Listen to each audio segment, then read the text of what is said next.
We're going to jump right in. Our topic today, idols and idolatry. Our key Bible passage is going to be Jeremiah chapter 10. So if you have your Bible, you can follow along, but we'll also have the verses up there. So, idols. When we think of idols in 2017, I think in my mind, in today's world, I think of two things. I think of Indiana Jones getting that idol from the temple in Raiders of the Lost Ark, which was awesome. And I think of American Idol. Those are the two things that I think of in today's culture when I think of the word idol here. But we go back to the Bible, and I'll ask you, when you think of idol in the Bible, what comes to mind immediately? What? Yeah, you think of the false god, Baal. You think of those golden images based on Baal, based on a calf. You think of kind of those things, the actual golden idols here that the people would fall down and worship. You think of like the golden calf, like during the 10 Commandments time when Moses goes up to Mount Sinai, gets those 10 Commandments, and what are the Israelites doing while he's up there? They are fashioning themselves a golden cow. That's what they're doing here. In fact, we go to Exodus chapter 20 and 1 through 6. This is the 10 Commandments. This is the beginning of the 10 Commandments. And God spoke all these words. I am the Lord your God who brought you out of Egypt, out of the land of slavery. You shall have no other gods before me. That's the first commandment. It's Exodus 20, chapter 3. It's right there. And then move on to verse 4, I should say. You shall not make for yourself a carved image or any likeness of anything that is in heaven above, or that is in the earth beneath, or that is in the water under the earth. You shall not bow down to them, nor serve them, for I, the Lord your God, am a jealous God, visiting the iniquity of your fathers on the children to the third and the fourth generation of those who hate me, but showing steadfast love to thousands of those who love me and keep my commandments. While Moses was up in Mount Sinai getting these 10 Commandments, the Israelites were literally making a graven image made out of gold here. So I think we all know what a traditional idol is. The false god Baal, the golden calf. These are like the Old Testament false gods that we see. The literal golden idols. And we see those traditional idols again in 1 Kings chapter 12. So let's do a quick Old Testament refresher. So Moses, we got the 10 Commandments. The Israelites wander around the desert. They make their way to the Promised Land. They eventually set up the kingdom of Israel. They have King Saul. Then we have King David. King David is a man after God's own heart. And then finally, David dies and his son Solomon takes over. Solomon has a ton of money. Solomon has wealth beyond all measure. And I found some fantastic images. So if you're a fan of VBS materials from the 80s and 90s, then this is the sermon for you. Because I found some wonderful images, 22 of them, all from freebibleimages.org.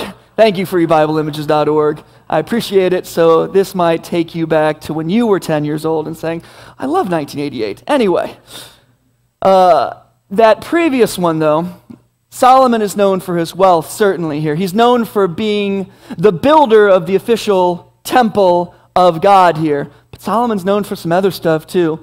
He's known for arrogance, for greed, for really following false gods, following false idols here. He was known for lots of women, and so much of this stuff turned his heart away from God. He's going to be influenced by polytheistic beliefs, the belief in multiple gods, and he's going to actually have his people set up they're called high places, these altars up on large hills or mountains, and allow the Israelites to worship false gods. He's going to allow that to happen. Solomon's going to turn his heart from God, and when that happens, Solomon is going to be told by the prophets that your kingdom's going to be torn away from you. Your son is going to lose these 12 tribes of Israel, this unified kingdom, and they're going to be out. He's told that.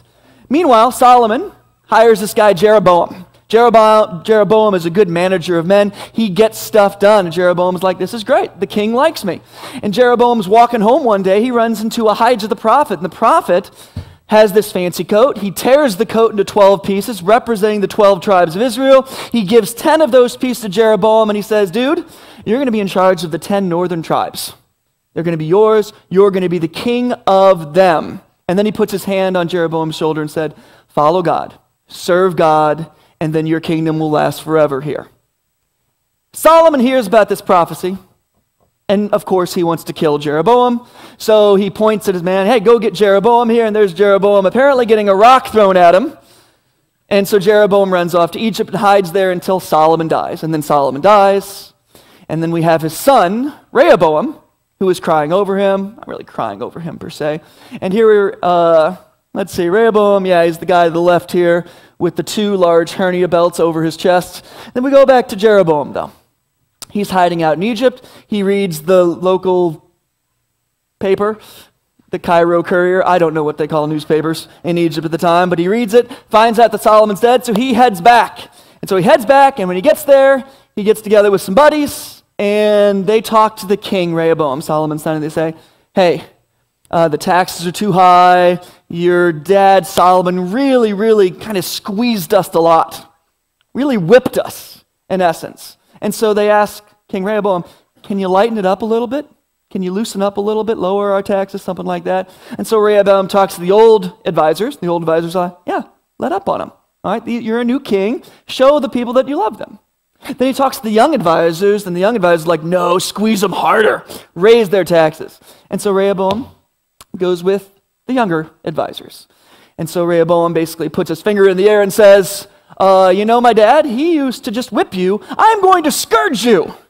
And at that point, the northern kingdom, the 10 tribes, say, all right, we're out. They put a crown on Jeroboam's head. And Jeroboam, after they run away, Jeroboam is super excited because now he is crowned the king of the north. And now we have the divided kingdom. And Jeroboam's hanging out in Israel in the north. And King Rehoboam is left just with the 2 tribes of the south. The united kingdom is done, and the divided kingdom begins. So Jeroboam in the north still has a problem, though, because Jerusalem's where the temple is. So in 1 Kings chapter 12:28, he comes with a simple solution. So the king took counsel and made 2 calves of gold. And he said to the people, you have gone up to Jerusalem long enough. Behold your gods, O Israel. These are the gods who brought you up out of the land of Egypt. He put one in Bethel. He put the other one in Dan. And this thing became a sin, for the people went as far as Dan to be before one of these golden idols here. And if you look at where the map is, you can kind of see where Dan and Bethel are. It's really strategically placed for convenience here. Basically, Jeroboam is telling the people of Israel, you don't have to go to Jerusalem at all. Don't have to worry about the temple here.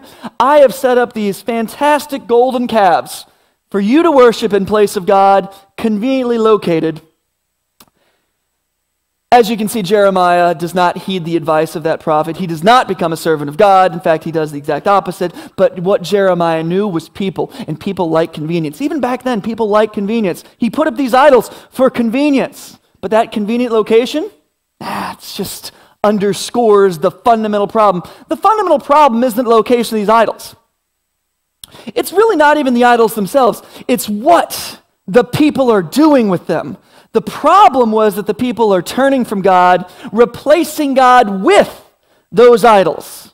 See, idols in the Bible are very straightforward. All right, you got a golden cow. It's super easy to see. There's the idol, because it's literally right there. It's a cow made out of gold. We don't see that in 2017 at all. I guess the butter cow is kind of golden, but that doesn't count because people take pictures. Doesn't matter for that. But when we talk about idols today, we don't really see those kind of idols, but that does not mean that they don't exist, because they absolutely do. False gods that take our time, they take our commitment, they take our love, they take our devotion, and yes, idols today even take our worship from God. There's a reason why we follow idols today. The reason why we succumb to idols. Because idols fulfill us. They provide temporary delight. Perhaps there's an empty space within. And the idols come in and fit it nicely.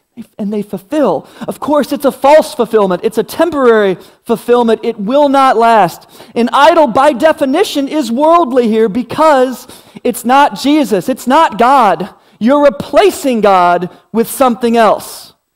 So I ask you this morning, what idol are you choosing over Jesus, like right now? Chances are you might know what your idol is. You might know what's drawing you away from Jesus right now. It might seem like an innocuous idol. It might be boring, it might be seemingly neutral, but it's still an idol. I'm going to tell you mine. And I'm going to be very, very clear, very And I will confess this to you this morning. I'm going to show you a couple things here. And when we have an idol, though, we try to justify it. And I'm going to even show you my justification. It's a false justification, but I'm going to share it with you nonetheless here.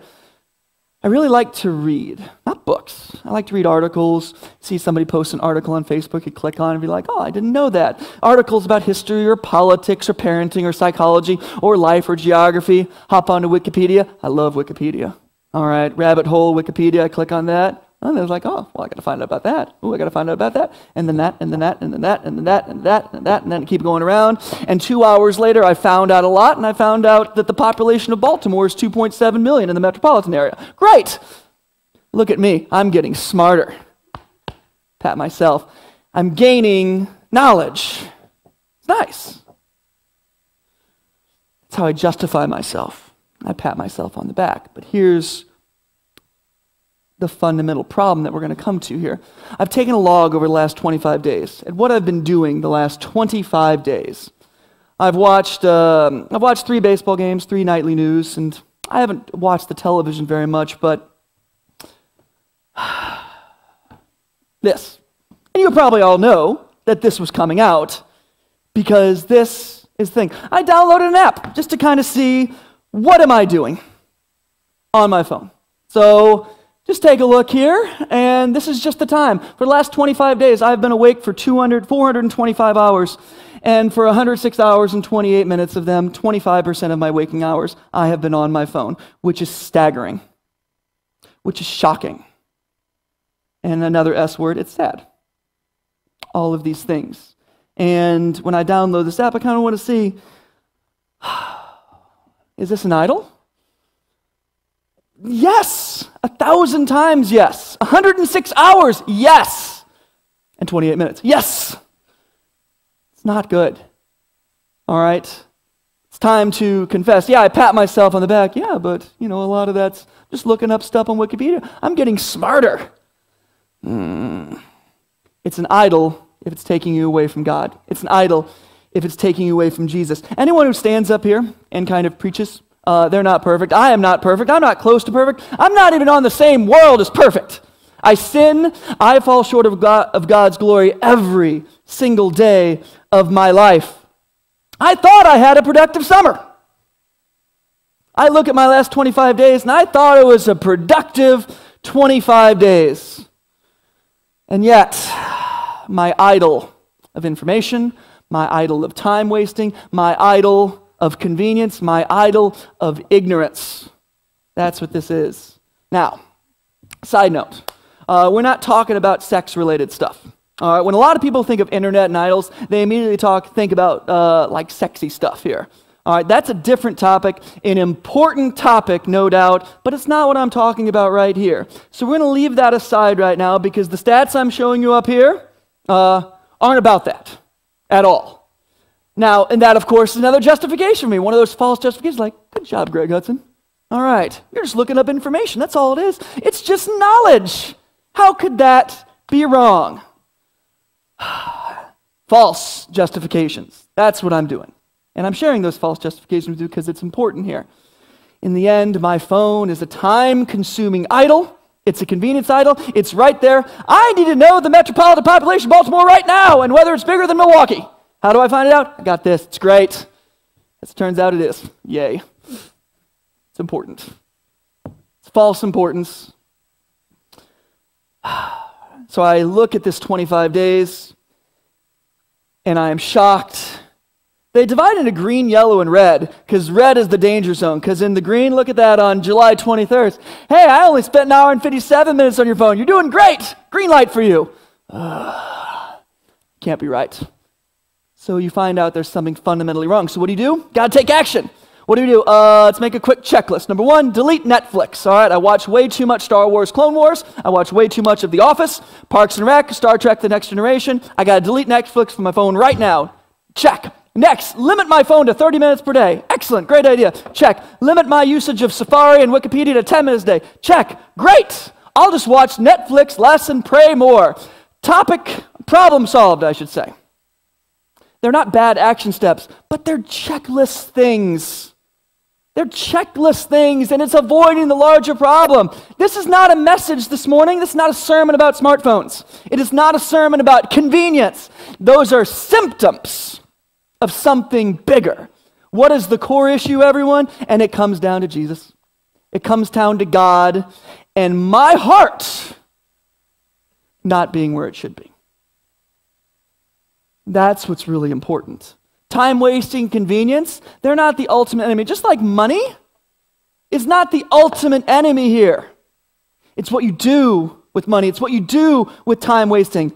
Our idols are the vessels through which we willingly choose the world over God. And I'm going to say that again. Our idols are the vessels through which we willingly choose the world over God. When I show you the amount of time I spend on earthly matters, it's sad. I'm sad. I don't want to tell you this. I have no desire to tell you this. I don't relish telling you this at all, even though I talk loud. It is fundamentally sad. And I do not like sharing it, but I am because it's important. I was thinking beforehand when I downloaded the app, I was thinking I was on the phone too much. Well, now I know. All right, but it's larger than that.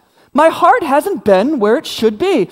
It doesn't just mean I'm choosing my phone over God. It's not a simple math equation. I can tell you that I go for hours, and apparently days, without thinking about God, without thinking about Jesus, without thinking about serving, without reading the Bible, without praying with my wife, without praying with my children. Basically, it indicates that my heart is of this world, it's living in this world, embracing this world, it's running toward the world.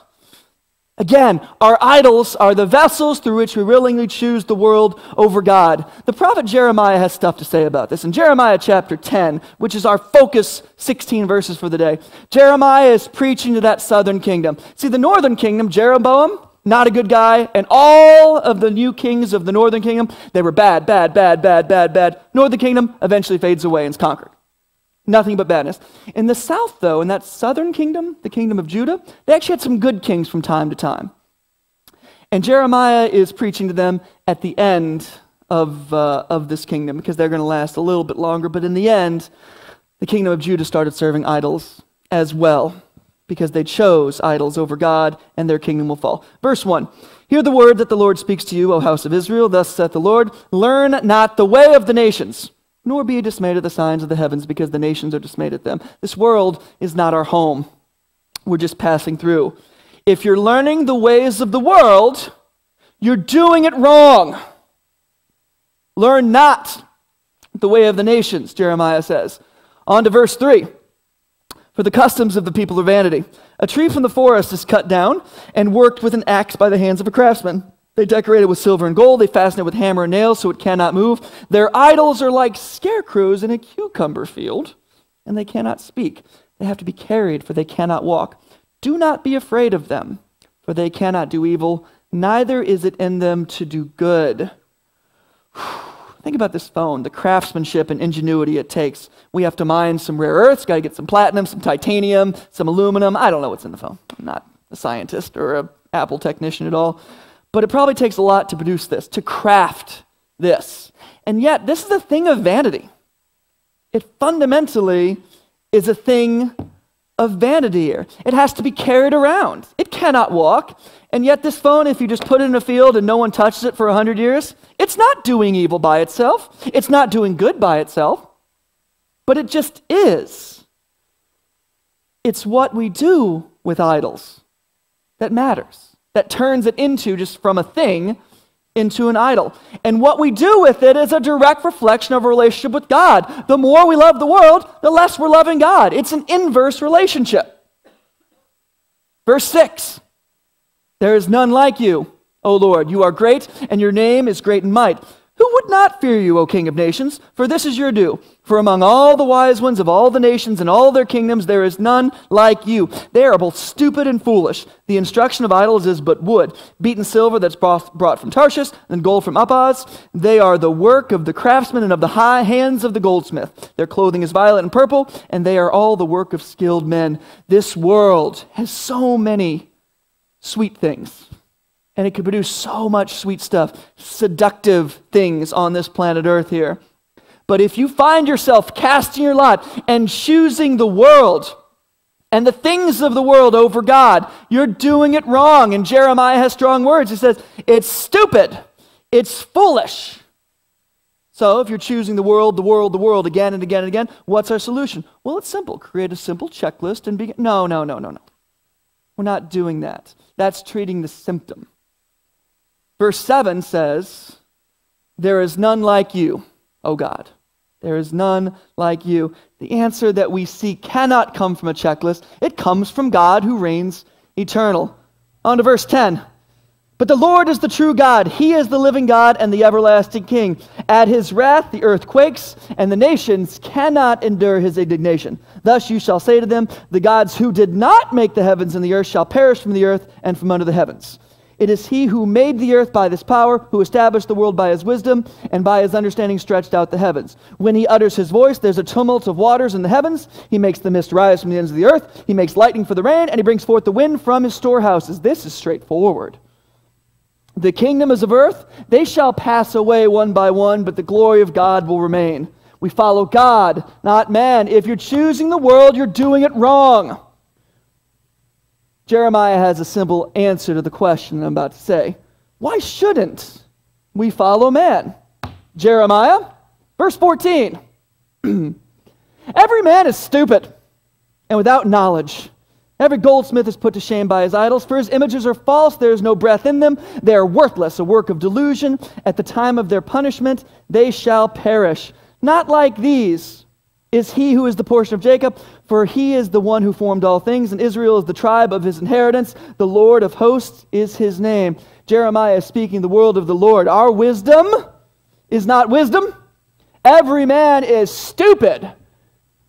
That's a quote from the Bible. Every man is stupid. See, we follow our idols to fill in an emptiness with false promises and false love. We try to fill in the needs of our lives, needs that Jesus is designed to fulfill. These idols never, ever, ever will fully fulfill, which is why they fail. And then what do? We turn to another idol, which fails. Then what do? We turn to another idol, and that fails. When you keep getting unfulfilling results, you keep searching for something to fill those gaps, to something to fill that emptiness here. And so you jump from idol, hoping that it won't fail us the next time. And this is me. This is me. I search for entertainment on Netflix. I suppose it's temporarily fulfilling. And so then I read Wikipedia. All right, find some knowledge here. Find out some new parenting tip. All right, great. I suppose that's temporarily fulfilling, but I always thirst for more. This is me putting my faith in the world, looking for wisdom in the world, looking for entertainment in the world, looking for fulfillment in the world. But it all comes back to one thing. The idols will always fail us because there's a core to idolatry. People serve idols because idols serve them back. They provide something worldly in return. Idols offer obedience in return. We can feel like we can control idols, which is the fundamental issue. It's not that we have money or a smartphone here. It's when they replace Jesus, which they do all of the time. Idols are giving us worldly things in return. See, Jesus, he doesn't offer that service in return. He doesn't offer obedience in return. Jesus does not offer anything worldly in return, which is why it's even more telling that when we have a worldly idol, that we let into our emptiness, because it's taking the place of Jesus. It means you're not letting Jesus in. And when you choose the world and it fails you again, you choose the world again, and then again, and then again, and then fail, you choose it again here. You got to break the cycle. I have to break the cycle. I've chosen this phone over the last 25 days. You've seen it. It's sad. It's shocking. It's sad. It's bad. According to Jeremiah, it's a work of delusion. I'm stupid because I follow the delusion. But lest you forget, it's not about the phone. It's about choosing the world over Jesus when we put our faith and trust in something other than Jesus. And so as we wrap this up, I have a few more verses to share. And it starts with 1 John chapter 5, 21. Little children, keep yourself from idols. It's so simple. Keep yourself from idols. It seems so simple. It's such a simple verse. We're children, but we need to embrace being children of God. That means we don't checklist getting rid of stuff. And I want to be clear. If you do make a plan for keeping yourself from idols, it's got to be Christ-centered. Not just a plan of stuff that you want to stop doing. That's a New Year's resolution list. All right? Your plan has to be centered around your heart turning toward God. 1 Corinthians 10:14, Paul says, "Therefore, my beloved, flee from idolatry." John says, "Keep yourself from idols." Okay. Paul says, "Run away from idols." Run away from those things that are making you run away from God. When you're running from God, you're running from His love. Jonah chapter 2, he knows something about running from God. Jonah says, "Those who pay regard to vain idols forsake their hope of steadfast love." I remember hearing that steadfast love earlier. It was when Moses was getting the 10 Commandments in Exodus chapter 20. Exodus 20, when the 10 Commandments being handed down, it says, God is showing steadfast love to thousands of those who love Him and keep His commandments. Steadfast love means resolute love. It means devoted love. It means unwavering love. And when you embrace your own idols, when you reject God's commandments, you're rejecting God's steadfast love. Love that He wants you to have. And finally, Colossians chapter 3, verse 5. Put to death, therefore, what is earthly in you: sexual immorality, impurity, passion, evil desire, covetousness, which is idolatry. Keep yourself from idols. Run away from idols. But in Colossians, Paul goes one step further. Put them to death. Put idols to death. Which seems hard. In fact, when I really think about that, I can't do that by myself. We can't put our own sins away. That is not in our set of skills. That is not possible. We cannot put away sin by ourselves, no matter how much we would like to here. It's not what we do. It is not our nature. So how can we embrace God's steadfast love? How do we destroy our idols? It's not through our personal checklist. It's through Jesus. It's through Jesus Christ, the Son of God, our Savior, who died on the cross for our sins. It's what Jesus does, and we need Jesus. So if your heart is not where it should be, mine isn't. You saw that. I showed you. Idol. If you have an idol, whatever it might be, if you have an idol that's causing you to run toward the world instead of running toward Jesus, it's time to commit to a change. Commit to follow Jesus, or recommit to following Jesus. We have a baptistry. We have tons of people here who are willing to listen and help and pray. I hope that you all will pray for me, because it's not good. It's not good at all. And I earnestly request your prayers, because I have an idol. It's a time-thieving idol, all right? And what it's doing, it's taking the place of God, which means my heart has a problem. I'm using today as a chance to change not only my behavior, which is not the most important thing because it's a symptom, but to draw closer to God, because that's what it's all about. It's not a checklist. It's about drawing closer to God. Let's pray.